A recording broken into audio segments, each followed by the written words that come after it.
Hello, folks. Lord has another message for us. This one he's calling The Plans of the Enemy. Message 351. Last night I had a dream there were men in protective suits. The suits were white and covered every part of their body. They had a great big truck full of this white dust, and they had put something bad in it that would hurt people. They started to drive through this area that had people that were imprisoned in large block-style apartment buildings. These apartments had bars and 4 doors and windows. Whole families were imprisoned in these apartments. Then the men that were in the back of the truck started taking shovels full of dust and throwing it into the air. And others were running in front of the doorways that the people were in and throwing it on them. When it got on the people, they would scream, and then my dogs woke me up. I felt like there was more to this dream, but I also knew that it was not going to be good. My husband also told me that he had a dream that a black snake had come to him, and he had grabbed it and crushed its head. Lord starts his message. My children, I have told you that the enemy is in the enemy is in many of those in positions of authority, the rich, the famous, etc., and are very, very evil. Satan would like nothing better than to keep going on as he has. He wants to recreate the great flood, so to speak, by killing all life on earth, except those he chooses. He wants more time to be able to take dominion and to be able to cross the realms as I can. He believes if he takes the earth back to the days of Noah that he will have more time to complete his plan. He wants to truly reign on earth, and I tell you this will never happen. That is to say, not the way he wants to. You see, he has poisoned and corrupted the earth and the bodies that you are in. He does have the ability to break the earth in two, to cause great earthquakes, floods, tsunamis, and volcanoes to erupt, and has very destructive and devastating bombs. He has developed diseases that can wipe out every man, woman, and child, for which there is no cure or possibility of surviving. All of these things and more are true. These things have already been happening to this end, have been known about for many years. The earth's crust has been shifting for years. The earth has been heating up, but not because of man, but because of the lava in it. And then there is CERN, etc. They have not been allowed to complete their agenda up until now, as it is my will that will be done, and not his. If Satan really was in control, as some of you think, not only would there no longer be life as you know it, there would be no life. There would be no earth to inhabit. You see, Satan has no self-control. He is controlled by pride, greed, and lust, and truly is pure evil. To him there is no such thing as good enough, no such thing as enough, as his goal and his plan is to be God and ruler of all the heavens and the earth.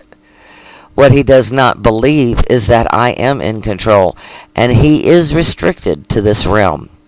He cannot, nor will not ever be able to leave his realm and this earth. Neither he nor his minions will ever have the power they seek. You see, when they have been allowed to speak against someone, even in heaven, they are not really there.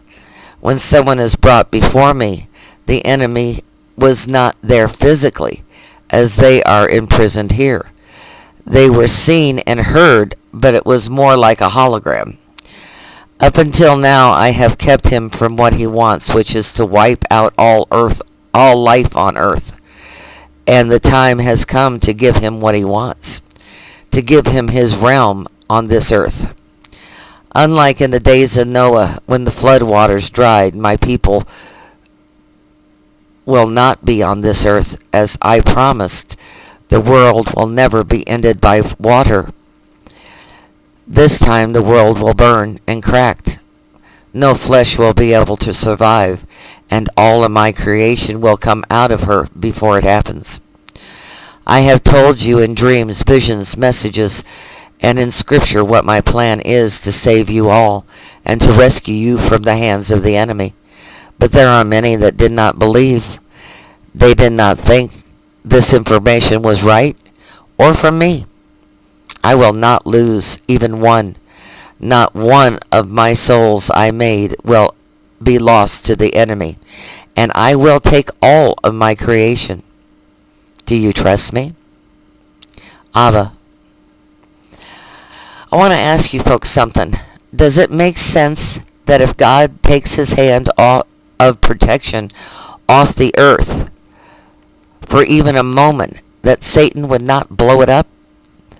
Do you really think that any flesh would be able to withstand even a moment of real hell on earth? I know many will think, well, God will protect him. How could he if his hand was removed? My point is, stop thinking with the brain that is stuck in this world. His plan is perfect. He will deliver us from evil just as we prayed he would. Just because it is not as we thought, just because it was not as we thought it would be, does that mean that it's a bad thing? I think his plan is better than any of us could have imagined. And the more he tells us, the better I believe his plan is. You know, it really does not matter if we agree with it, as he is in control.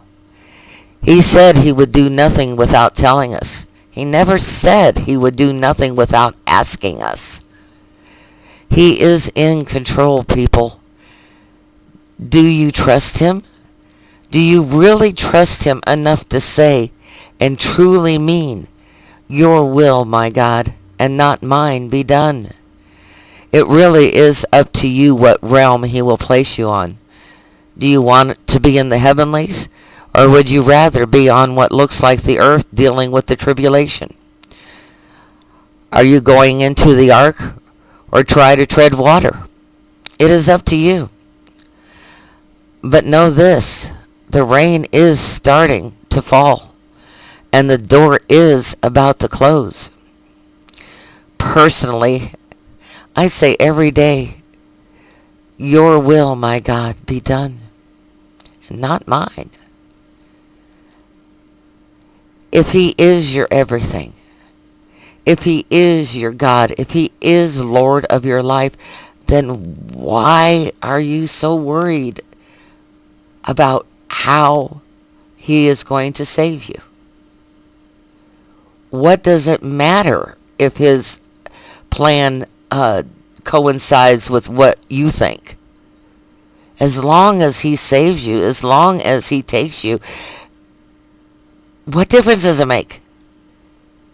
If you really do believe that he knows what's best, trust it. He said he would take us. He said he would protect us and our children, our families, everything. He's told us many times that he loves all of his creation. That means you too. So what difference does it make? And why would you want to hold on to anything of this world anyway? There's not one thing that is worth a dime. Go to the Lord. Let him show you his peace. He will. He'll take you through to his understanding. You just got to let him. Until the next one, there is one more that he gave me that I'll be uploading. I love you and God bless, and just ponder it, just relax and let him come in and show you it